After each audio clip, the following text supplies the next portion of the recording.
Panoorin nyo ito mga brad. Daw agad.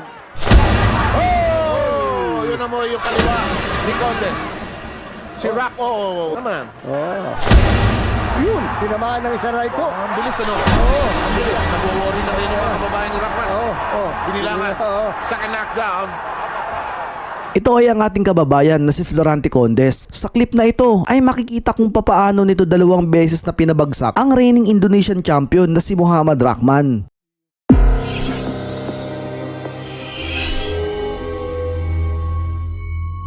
Sa unang dekada ng taong 2000, kasabay sa kasagsagan ng ating pambansang kamao Manny Pacquiao, ay isang Pinoy na tubong romblon ang binansagan na Little Pacquiao ng Philippine boxing. Ito ay dahil sa pagiging pressure fighter at malalakas na kaliwa nito na halos katulad ng estilo ni Manny Pacquiao. July 7, 2007 ay nang dumayo ito sa bansang Indonesia upang tangkaing agawin ang IBF World Minimum Belt na hawak naman ng reigning champion na si Muhammad Rahman. Sa laban na ito ay heavy underdog ang ating kababayan sapagkat si Rahman ay may makunat na record na 61 wins, 35 by knockouts at 3 losses lamang. Samantalang ang ating kababayan ay isang nobody lamang noong panahong iyon sapagkat hindi naman ito kilala sa mundo ng boxing at ito ang unang beses na lalaban ito sa labas ng Pilipinas. Sa laban na ito ay hawak ng kalaban ng lahat ng advantage. At ang pinakamatindi pa dito mga brad ay 5 kababayan na natin ang tinapos nito sa pamamagitan ng knockout. Kaya naman para sa mga taga-suporta ni Rahman ay isang basic boxing match lamang ito kontra sa isang nobody na Pinoy fighter. Subalit sa pagsapit ng mismong laban ay 2 beses pinagapang ng Pinoy ang reigning champion na si Rahman. Ito ay nang pabagsakan nito ang kampiyon sa round 3 at sa round 10. Narito at sama-sama nating balikan ang naging takbo ng kanilang bakbakan. Ngunit bago tayo magpatuloy ay inaanyayahan kitang mag-subscribe at pindutin ang notification bell upang palagi kang notify sa mga bago nating video. Sa unang bahagi ng round 1 ay parehong naging maingat ang 2 manlalaro. Subalit mas kontrolado ni Rahman ang distansya dahil sa magagandang jab at footwork nito. Tapo ng 104.3 pounds ang ilpa. Pero hindi mo natuloy dahil nga po na participation po doon. Pero hindi po nakarating si Nati Ortiz pati po yung $10,000. Kaya naging premium po laan ni Condes ay 3,700. Pagsapit ng round 2 ay dahan-dahan naging agresibo ang Pinoy. Nagsimula na itong bumato ng mga kaliwa na kung saan ito binansagan bilang Little Pacquiao. It goes back to human instinct. Pag dumayo ka, hindi mo inupakan yung dinayo mo, nang gulo ka sa kalye na ibang kalye, muhi ka na lang. Right. 14 seconds remain. Rote 2. Terima kasih, as they say. Thank you very much for watching us, as they say in Indonesia. At alam mo na kasama natin mga taga-Channel 4 dito nung 97 Southeast Asian Games. Mahilig sa sports. Pagsapit ng round 3 ay dito na nagumpisang umusok ang Pinoy. Sa kalagitnaan ng round ay nagpakawala ang Pinoy ng isang left straight na kung saan malinis itong tumama sa kampiyon at naging dahilan ng pagbagsak nito. Sorolla ng technical knockout, 7th round. Pero controversial din yun dahil ang sabi po ng kampo ni Sorolla, tinawag na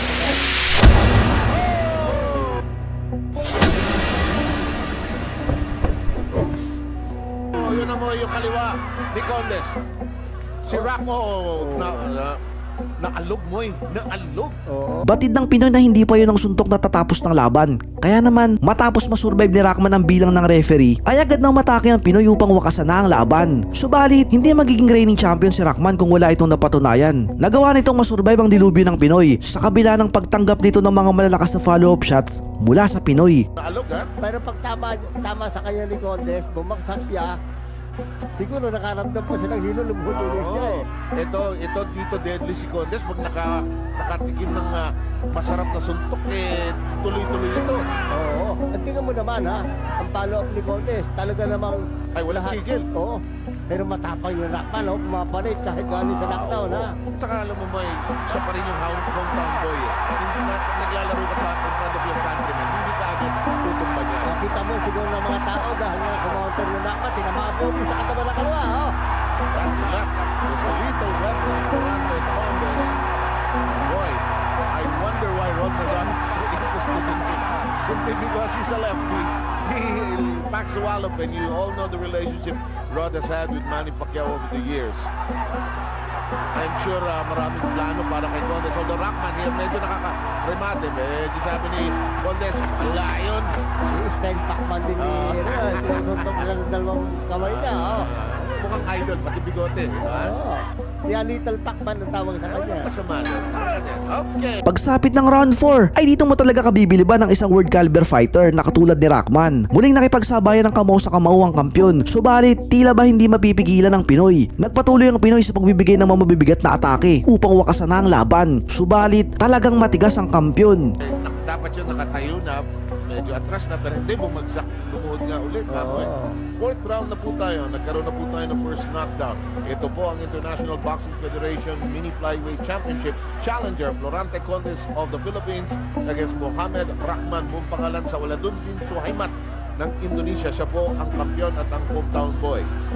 Kaya po naman, nakakita ninyo nung kanina nakakanti yung Rahman, akala mo siya nakapagpatumba. Yan po ang hirap pakidayo sa ibang bansa. Yes. Medyo mababa ang suntok na yun ni Rahman, pero may palm protector naman, kaya hindi po winating ang referee. Talagang ito ang strength ng mga weights ng Filipino and Southeast Asian for that matter. Thailand, Indonesia, Philippines. Itong timbang na to hanggang bandang yung weight ni Pacquiao. Oh, yung bumuebuelo si Condes. Kaya nagtatamaan po si Rahman doon, no? Pero matapang yung mga Rahman. Matapang. Despite na galing siya sa knockdown kanina, kumapalit po. Pero halata natin, pag tinatamaan ni Condes, sinasaktan po yung Rahman, matapang lang din talaga. At ayon sa kay Condes, tumakausap po, sabi niya, nung ma-knockdown daw niya si Rahman, medyo nasaktan yung kanyang kamay dahil wala ngang tamang bandage eh. So sabi niya, masakit po, pero kailangan po natin isuntok para tayo manalo. In the meantime, Condes a bit wild at this point as he's trying to set up his prey. Rahman is trying to look for cover. He just misses with the right hook there. You know what Condes wants to do? He wants to throw the big one. Gusto niya matamaan niya at ma-knockout niya dahil nasa ulo palagi ng isang boxing na pagdayo, kailangan knockoutin mo kalaban mo. Saka kung minsan mo ay pabor sa boxer na matapos sa maaga. Alam ko yung lagi-lagi sinasabi ng mga trainer, coaches, at tayo mga nasa ringside. Tsaka patience, huwag manggigil. Pero sa mind ng boxer sila, nasa tuktok na rin. The earlier it ends, the better for them. Wow. Kasi exposed sila sa danger. Oy, hop. May ginagaya ang lolo mo. Pero exciting siya, ha? Exciting. Ay, iba nababan yung Condes. Napanood naman natin na ilang beses yan. Talagang paglaban ni Condes, exciting ang laban niya dahil nga slugger. Nataon naman ko, kampiyon talagang ayaw din ibigay yung kanyang corona. Dahil nga po, kita po naman natin ng paghihirap din ang nangyari dito sa kampiyon na ito. Nilaan naman si Condes na nahirapan sa laban na ito. In term ng pag-iisayo, hindi matutuloy. Pag-iisayo ka uli, nakahirap po niya. Sira yung buwelo, momentum mo bagay. Oo, pareho silang nakaganon. Florante Condes continues to work the body of Rahman as this round. At sa pagsapit ng round 5 ay tila ba nakarecover na si Rahman at dito na nagumpisang gumanda ang takbo ng laban para sa kampyon. Pareho nakakapagpatama ng magagandang kombinasyon ng dalawang mandirigma. Ang Pinoy ay madalas na umatake sa katawan at ulo at ang kampyon naman ay nagpapakita ng magandang depensa at counter.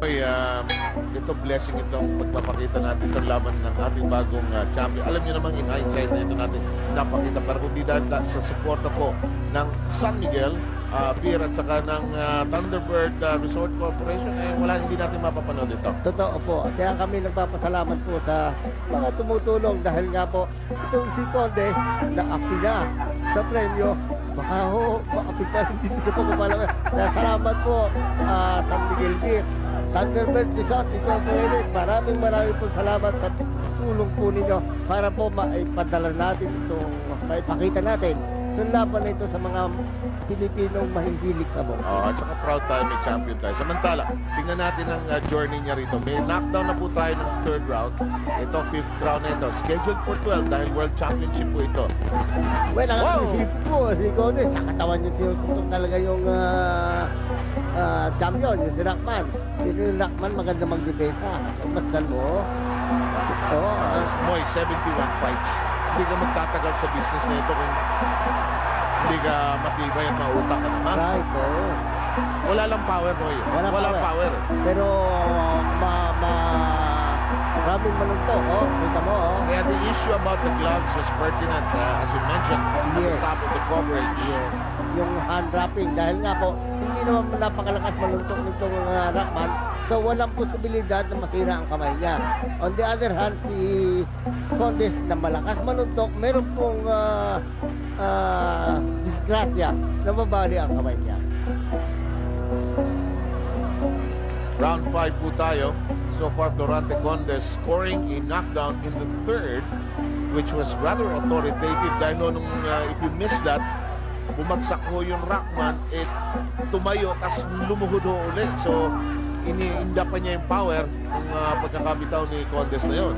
Oo. Ngayon po si Condes dahil nga ang tingin niya mukha itong Rockman, hindi pa nakakalikabot, panay po ang follow-up niya, pero matapang po yung Rockman eh. Pero ang ganda ng patience ng Condes. Pwede kang maging gigil at this point actually. Pero ang ganda ng kanyang patience. Oo. Kasi, itsamba mo eh. Pwede kahit sabihin mo walang power yung Rockman. Pwede ka maisa ng, sabi mo nga pagdulo eh. Oo. Pwede ka maduluhan sa panga, then bigla ka na lang matutulog. Kung magugulat ka pa eh, di ba? Oo. Ngayon, ang ginagawa ni Condes para bumukas sa itaas, kinakatawan muna niya. Pag nakita niya nakabukas sa itaas, saka niya sinusuntok sa mukha. So, ang atake ng Condes ngayon, ibaba, itaas, ha? So far, no low blow. So, it favors Condes, ha? At usually may referee, sinusukat yan eh. Oo, oo. May kanya-kanyang distances yan eh. Oo. Very subjective yan. Pero dapat ang referee, tama naman, hindi mo, may mga pulse protector Oo naman. naman, oo naman. Masdan mo pulse protector ni Rockman mataas, oh. Pagsapit ng round 6, nagawang ma-maintain ng Pinoy ang pagiging pressure fighter nito. Samantalang si Rockman naman ay madalas puntiryahin ang katawan ng Pinoy. Sa laban na ito at papasok na po ang round 6. Totoo. And then tingin ko po, abante po ang ating boksingero dahil nga po nanganak daw sila third round. Tingin ko yung fourth at fifth round, ang agresibo po ay si Condes. Kaya tingin ko po, comfortably nakakalamang siya ng 3 to 4 points. Pero alam niyo po, pagka tayo-tayong ganyan, yun yung mga judges, although may isang Pilipino, may isang Indonesian, pero hindi po tayo nakakasiguro na doon sa Thailander kung ano po ang kanya yung tingin ko ang deciding vote diyan yung Thailand po. In the meantime, both fighters get entangled. Don't forget, this coverage made possible by San Miguel Beer. Of course, a longtime friend of In This Corner has been Ginebra San Miguel as well. And we'd like to thank Thunderbird Resort for making this presentation possible. We hope you're enjoying this Florante Condes attack on the Rockman title of the IBF Mini Flyweight Championship, which happened in Jakarta, Indonesia. Well, safe yun, ang dalawang boksingero, ang konsentrasyon sa katawan, ha?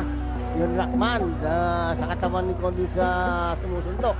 Baka may nahalata itong corner ni Rockman tungkol sa katawan ni Condes. Kung Ha? meron weakness man si Condes, anong base mo rito? Well, ang ano ko lang, yung pag minsan na kinakapos ng Condes. Okay. Dahil nga, ang Okay. suntok niya puro todo. Walang pacing na suntok. And then tingin ko, hindi napakatibay na katawan ng Very Condes. very young fighter in fact at hindi pa nagte-train ito sa ano no sa Las Vegas o sa Amerika. sa Amerika hindi pa no. Hindi pa. Kung papala rin, baka makapag-usay ito sa Amerika kung matutuloy ang laban niya sa undercard ni Pacquiao. Well, just making things clear, he's younger at least than Rockman who's 35. He's 27. Actually, it's 25. 25. So bakit 27 nakalagay rito? Kamali siguro ang... Jerry kumakain siguro nung nagtatype. Of course, it's interesting that another Filipino champion is making waves. Both fighters going toe-to-toe at this juncture with 50 seconds remaining in round number 6. Kasi si Rockman naghahabol eh. Dahil Yes, alam niya, good point. ibibagsak siya yung last 2 rounds sa kay Condes. Kaya ngayon si Rockman ang nagdadala ng laban. So far, it's been a clean fight. There has been no clashing of heads. Hindi nagkakaumpugan, which we are always concerned about pagka itong weight category na ito at saka yung size ng ating mga boksingero. Parehong 5'2 ito. Alam mo, pagka sumito, dumiretso, hindi gaya ng mga light heavyweight at heavyweight. Kahit pa paano, hindi nagkakabihirang-bihira ang headbutt doon. Ano? Totoo. Ito po, umatakin na po si Rockman, oh. Rockman trying to bore in. Ayun, oh. Yung papitik-pitik, ano? Ganun pala talaga sumuntok sila, no? Oo, hindi nakatodo sa suntok niya, no. Nagko-conserve din siya ng energy. Oo, pero kita mo Pagsapit ng round 7 ay dahan-dahan ng lumalamang ang kampyon. Madalas itong makapagpatama sa Pinoy ng malilinis na counter, katulad ng right hands at mga uppercuts. At dito ay nag-uumpisa ng mahirapan ang Pinoy. alam mo, ang slow mo nila, hindi kamukha ng slow mo natin na yung lahat na medyo maiksi ang slow mo. Tsaka yung slow mo natin, may human interest. Oo, yun po, talaga. Kung sa atin, yung baksak na yun ni Rockman. Rockman, makikita lahat yun. Sa bagay, ang bumagsak po, yung kanila. Kaya, maiksi na konti ang nakita natin. In the meantime, you're watching the 7th round of the Rockman Condes battle for the IBF mini flyweight title. The Indonesian in red is Rockman. He is the defending champion. Condes in the familiar Al Joharo colors with the flames on the left thigh. Sam Sarmento with Moilanes here. We hope. Uy, Hindi yan si Condes, maraming suntok siya. Hindi ngayon tumatama dahil gusto niya bumagsak na uli ang kalaban niya eh. Kaya nagigigil, Rockman on the other hand strikes me as somebody very patient. Ha? Alam mo, tingin ko nag-amateur fighter ito dati. Oo. Maganda. Alam ko, nag-represent sa Indonesia sa Baka SEA Games ito at least. Asian Game. Siguro. Oh, good left hand that time. A left straight coming from Condes. He goes to the body now. He's got Rockman in a bit of trouble. He's looking for the opening. That right hand is there. The left is there as well. He goes to the body, but Rockman throws some punches, at least to parry off Condes. Maganda mag-blocking yung Rockman, pero kahit pa paano, hindi pumapasok sa Condes.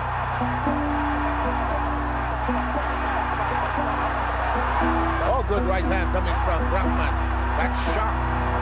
Condes is trying to shake it off. Oh, Rockman with the initiative in this round 7. Kanina sila Kanina si Condes sa mga pumapasok, yung puno nga, si Rockman naman. And the crowd relishing the action. Less than a minute to go in the 7th. One knockdown so far. Happening in the 3rd. Again, thank you very much, San Miguel Beer. Dinapra San Miguel and Thunderbird Resort. Yung mga upper na maisip na ni Rockman. Masakit po yan, Actually, matibay-tibay lang itong contest kaya hindi nahuhulog eh. Oo. Pero si Condes, hindi pa nananakdown yan. Hindi pa nananakdown yan.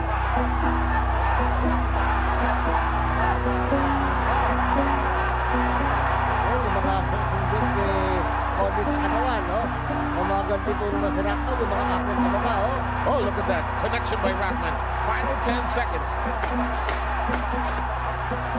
Very close to the round na ito. Actually, Every punch ni Condes, pero ang later part, si Rockman. Si Rockman is doing a good job. Subalit sa pagsapit ng round 8 ay muling nakuha ng Pinoy ang momentum ng laban. Mas maraming suntok ang pinapakawalan ng Pinoy at hindi ito lahat nasasalag ng kampiyon. Possible of the IBF mini flyweight title battle featuring Muhammad Rockman Saladin bin Sakat. Kawawa na may announcer kung babasahin mo yung buong pangalan against Morante Condes of the Philippines.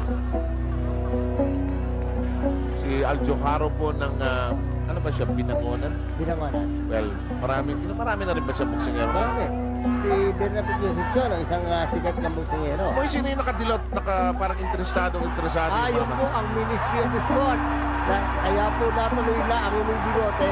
Yung laban na yan, siya po ang sumagot sa play-blow. Para nagpagkatuluyan ito. Pagkatuluyan dahil sumali na nga po ang Indonesian government. Dahil ba istripan po ng title si Rockman kung hindi matutuloy ang laban. Magiging vacant yung title. Vegan. In the meantime, Condes looks still like he's fresh as a daisy, actually. Although Rockman is trying to bar him. He gets tagged. Condes has been hit in this fight. Maraming tao rito, hindi na kailangan ng kabuuan. Boy, nakatayo na.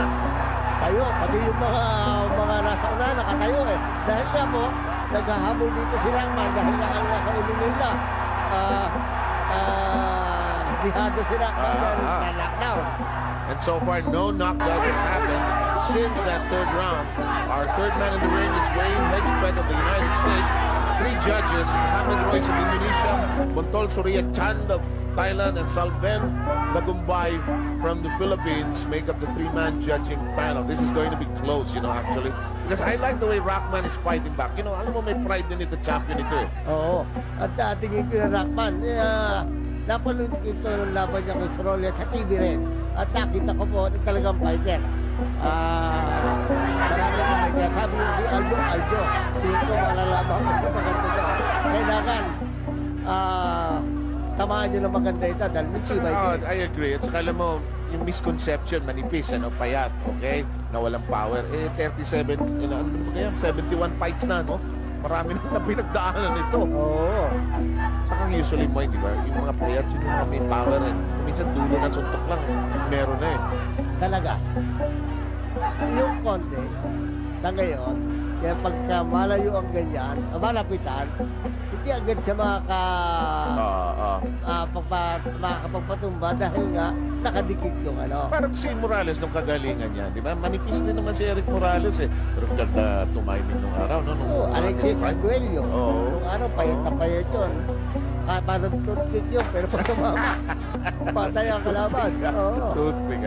Samantala, patapos na po. Oh, interesado yung mama. Ano ba? Yung Ministry of Sport, nakatayo na po. Oh, Yan. at saka may sinasabi. Oo. Dahil sa mga malalakas na tira na pinakawalan ng Pinoy sa mga unang rounds, pagsapit ng round 9 ay nag-umpisa na nitong maramdaman ng pagod at hingal. Kaya naman, nagkaroon ng magandang pagkakataon ng kampyon upang makapagpatama ng mga magagandang body shot sa Pinoy. Dahil dito ay nakuha ng kampyon ng round 9.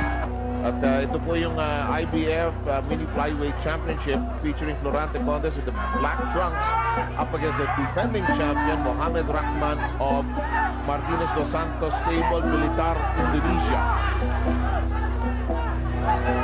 Parang mahilig sa sports sa mga Indonesian, lalo na sa sepak-takraw at saka sa badminton. Yan ang kanila. At saka mahilig sa martial arts yan. Karate, mahilig yan. Kaya nga. Kaya naman pati naman sa boxing, ito pong Indonesia, may world champions din sila ngayon. Si Chris John, WBA featherweight champion yun. Ano ito yung size at saka weight category nila. Parang ito yung nasi-share natin sa mga Thailander at saka sa mga Malaysia, parang hindi mahilig sa boxing. Oo, oo. Uy, hindi po tumama yung upper na yun ni Condes, ha? Si Condes. Medyo may pagka-wild kuminsan ito eh. Oo. O, ginagamit niya yung ring parang sandalan, ano ha? Rupa-dup, ha? Para si Ali. At saka si nung kay Foreman nun, ano ha? Oo. Pero medyo ginagamit niya rin ng konting pahinga dahil ito yung round 9 na, no ha? Oo. Medyo pacing round na as we learned from you. Well, si Condes po, dahil nga po pinatatamaan din naman sa katawan, no? Konti na, medyo malambot ang kanilang tali, eh. Kaya medyo, no, hindi po na knockdown, sabi ng atin. Hindi naman tinamaan. Oo, nabatak na naman kasi napansin ko yung tali nila hindi masyadong batak. Kaya po may posibilidad lumpas sa tapos nila, no? Crowd responding to the action. They want their champion to look for the opening. Bit of a push from Condes. Condes looks a bit tuckered out at this point. Alam mo yung style kasing slugger ka, nakakaubos ng hangin yan. Oo, yung mga suntok na hindi nyo matama sa Yes. Ako, ano yan, ha? Yung ganon, kaya ng ganon, di ba? Ganon makapakot. At saka isa pa, yun man ang atake sa katawan, eh. Oo, sinisilip ang katawan niya. Talaga madali ka mapakot pag kinakatawan ka. I agree. Tapos yung frustration mo na hindi ka makakonect, di ba? Ay! Ako minsan masakit sa shoulder area yan. Pag yung overextended yan, masakit yan. Totoo. Parang hindi niya nararamdaman ngayon, pero mamaya, sakit yan. Well, si Condes, hindi nadaig niya tapos nalaban yung kanyang mga natin. Eh dahil nga doon pa sa nangyari, hindi nabigyan ng nakasanayan niyang way of taping, so to speak. Oo. Kung medyo master ko na yung hand drop na yan. Dapat. Ginagawa ko sa anak ko yan na nagbo-boxing. Oo. Siya yung gumagamit ngayon ng glove na binigay mo sa akin. Kaya ayoko nang habulin, malakas na susuntok eh. In the meantime, round number 9. We're glad you're watching this with us.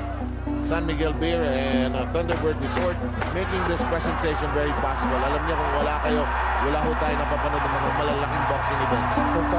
Maraming po salamat sa dalawa natin.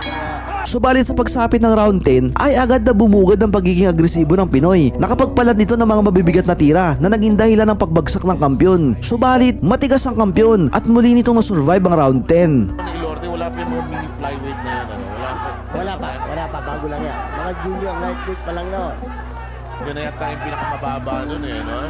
Samantala, the Filipino fighter, first warning actually, no? Oo. Oy, mukhang, warning lang naman. Warning. Wala po naman putok. Hindi, wala putok. Dahil kanina, napansin natin, nakakaupo ka na eh. Nag-worry lang si referee Hedgepet. Yun. Baka naman kasi magkauluhan. Sayang naman, ang layo na ng binyahe ng laban na to. Well, si Contes ngayon talagang binubuhos na niya eh. Pero ang counter sa kanya, sa katawan ha. Round 10 po tayo. At nagkaroon po ng knockdown ng third round. Kung sakaling ngayon lang po kayong sumali sa special na pagtatanghal na ito ng Indies Corner. Medyo special tayo tonight. Aside from our regular menu, meron tayong main course para sa Totoo. gabing ito. At nagpapasalamat, ayan yung bossing. Si Ministry of Sport na ang kaipin po niya, commissioner. Ating network, MBN, maluwag na tinanggap na pwede natin i-air ito sa gabing ito. Salamat po, Mr. Joy Sabelo. Pinagbigyan niyo po kami. In the meantime, both fighters get entangled. But I'm worried about Rahman. Kulang na rin ang hangin, ha? Oo. Kasi pag pinagtatatamaan ka, nasasap yung energy mo eh. Pero ang galing sa loob. Galing sa loob. Magaling. At saka magandang lumukot sa katawan, ha? Hindi sinasabi mo magaling sumiksik eh. Oo. Ayan, ha? Oo, pulo mo. Yun lang. Oo, timo, papitik-pitik ng jab, na right cross, tumatarget naman. Oo. Yun, tinamaan ng isang right hook. Ang bilis, ano? Oo. Ang bilis. Nagwo-worry na ngayon yung mga kababayan ni Rahman. Oo. Binilangan. Oo. Second knockdown. Tinamaan po na isang right hook eh. Mabilis po ang nangyari na bumagsak po si ano. Ito na, lusob na si Condes, ano? Oo. Pero tinatabog si Rahman. Sige, punta ka dito. Oo. Mas mabigat yung knockdown ng third kesa rito. Oo, May oo. gulat lang ito eh. Oo. Sana na tumama. Yung third down, kaliwa eh. Nakakatuwa, ang daming babae rin sa audience. So. Oo. Parang isang ano daw, isang TV TV station. studio, TV Oo. station ito. Maganda nga naman venue ang TV studio dahil ang ganda ng ilaw eh. Samantala, actually mga kaibigan, kung mapapanood yung kabuuan nito, may mga dancer pa nga sa umpisa ito eh. No? Oo. Dahil lang sa interest of time, hindi natin mapapakita lahat yan. Ano, ha? Samantala, yung Rahman may desire sumiksik. Alam mo, bilib ako sa record niya mo yan. 5 lang ang talo niya, 5 ang draw niya. Hindi Oo. masamang record Oo. mo, ha? Oo. Saka matapang ha. Despite na galing sa knockdown. Kari, halos hindi ko nakita yung dali mo. Saan ba nangyari yun? Yan. Ito, dito. Pinik ng kaliwa. Bagamat nakalala mga Pinoy sa puntos, ay hindi pa rin ito senyales na makukuha nito ang tagumpay sapagkat maaari itong mabiktima ng cooking show o hometown decision pag umabot sa round 12 ang laban. Nasaktan yung si Rahman nung baksak ng third down. Isa 10th round. Kasi ng third round, bumagsak, tumayo, bumagsak uli. Oo. Dito nakatayo siya ng ano. Mas mabilis ang recovery niya rito. Oo. At ngayon siya po ang umatake dahil nga po, alam po niya, dalawa ng bagsak niya, lahat. Behind siya. Kung hindi siya atake, medyo baka mag-fly away yung kanyang corona. But I like his courage and his persistence. At saka gusto ko sa kanya, hindi away kalye, pero pasok siya, nasa loob siya. Oo. Bakit naman ako lalayo? Makikipagdikdikan siya, wala lang siyang jab talaga. So alam niya kasi, pagkadikitan, hindi siya matatamaan ng malakas ni Condes. Si Aljoharo, nagsisisigaw doon sa kanto no? Oo. Sabihan mo nga, huwag na siya nagsusumbrero, hindi ko makita mukha niya. Nervous siya. Susuot niya kasi yung sombrero ng Thunderbird. Dahil major sponsor po ni Condes ang Thunderbird. Kaya naman pala nasa top. Gumising ang tao. Gumising ang bayan. Tinamaan po doon si Rahman, pero kumanti po ngayon, no? Ang kulang kay Rahman, isang solid na atake sa katawan ni Condes, no? Hindi siya maka-atake ron, Pero kita mo, sa ngayon yung Condes para nasaktan ng tamaan. Oo no? naman. Bilang Oo. ilang sunod-sunod yun mo, Oo. 4-5 yata. Oo, yun ang disadvantage of being wild, no? Oo. Yung headhunter ka, Oo. Nagsisigawan pa ang mga tao dahil ako makatake si Rahman. At kita po nila na medyo pagod yung Condes. Pero tingnan mo si Condes, simulat sa pula, no? Nakita natin yung laki ng katawan, Steady. Oo. Rock steady talaga, bato-bato, Pero despite na ganyan ang kanyang kataman, lahat tumimbang lang siya ng 103. proving that nasa muscle at walang body fat mababa. Yung ating Ministro of Sports Nakakatayo po dahil, well, kung mananalo po dito si Rockman, may pangako siyang bibigyan niya ng 75 million rupiah. Equivalent ho ata ng mga 50 ng Ba, dolyar. ako mayaman ako pag nasa Indonesia ako. Oo. Milyonaryo ako doon. Oo, milyon-milyon ang pera natin doon. Laki ng pera nila no? Oo. Gusto ko dyan Uy, tinamaan po doon si Rockman na isang magandang kanan, ha? Although si Condes is allowing himself to, medyo may pagod na rin. Kaya ginagamit niya yung ropes Oo. Sumasandal siya as early as 6 rounds back actually. At saka nasa ulo ni Condes, meron akong dalawang knockdown. Bakit ko naman, Wag na ba't lang. ako? Wag lang akong Careless. knockdown. Oo. Mag-ano. Meron na po tayong dalawang puhunang knockdown. Yun po, nasa ulo ni Condes. Kaya si Condes po ngayon, kumaka-counter-counter na lahat. Pagsapit ng round 12 ay ubos na ang gasolina ng dalawang mandirigma. Subalit sa round na ito, pinilit ni Rockman na bumuhos pa ng mga natitirang lakas nito. Ito ay upang mabawi ang dalawang knockdown points na nakuha ng Pinoy. He has controlled the fight, but I think he has won this, but maybe binigyan ng aggressiveness points itong si Rockman. Totoo. Tingin ko, close ang laban dahil nga po sa aggressiveness noong Thailander at saka yung maraming mga short punches sa katawan ni Condes. At saka marami pa mga suntok si Condes ang hindi tumatama dahil nga po sa medyo nanggigigil. Yan po ang problema kapag sumisigaw na po si minister namin. At The cheerleader. para maging mag-cheer Magising, para oo. Ang ating kababayan, nasa peligro. Oo, mawawala ang corona natin. O, kaya nga po, ganyan po ang mahal ng Siyempre. Indonesia, ng gobyerno nila, ha? Dahil ng Minister of Sport mismo, nag-ano lang nga, tumama po doon si Rockman. Kaya po nagsisigawan ng mga tao. Makasuntok na isang pero walang power mo yun. Wala talagang power. Merong punching speed, may hand speed, pero walang power. There lies the difference. Lalim nun. Alam mo kasi sa bilis ng kamay ng Rockman, kaya po natalo yung sa Rollins. Sa dami ng kamay, inawa agad ng referee. Kaya katulad yan. Kita mo ang bilis ng kamay ng Rockman, no? Pero walang lakas, ano? Walang I'm sure Condes is feeling a bit of it, but not enough to stun him. Kaya nga po, doon sa hindi pa kakalagay ng tamang bandage, nakalaman po doon si Rockman dahil nga po, hindi naman siya napakalakas sa mundo. Marami na ang. And Condes coasting at this point. Oh yes, siguro nasa ulo ni Condes, dalawa ka na knockdown, nakirap ka na panalo sa akin. Not unless some magic happens here. Sometimes, but the lineup of judges, I don't think anything of that sort will happen yet. Siguro po si Aldo Haro doon sa corner. Either to just coast along Chris the Mall, as they say. At tingin ko, itong last round na ito, nakuha po ng Indonesia. Ni Rockman, halos walang tinapon yung Condes Oo, masyado ang kanyang pakaka-praise the ball. In the Great Freeze, alam mo yun ng 1950s. Oo. Halos hindi siya susunod. Nasa akin yan. Huwag na rin dapat gawin yun dahil mabuti po kung fair ang mga judges. And if you do that in Las Vegas, Vegas judges don't like that. Yes. Ayaw nila yun. Yes.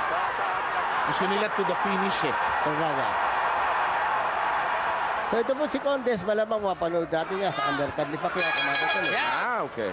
Sa pagtatapos ng laban ay nakuha ng ating kababayan ng panalo by split decision. Kaya naman, nagulat ang buong boxing community ng bansang Indonesia sa husay na pinakita ng isang Pinoy underdog na inakala nilang isang nobody lamang. Anong masasabi nyo sa lakas at husay ng ating kababayan, mga brad? Baka may mga laban kayo na gustong ipa-feature dito sa ating channel. I-comment mo na yan dyan at i-content natin yan sa mga susunod na video.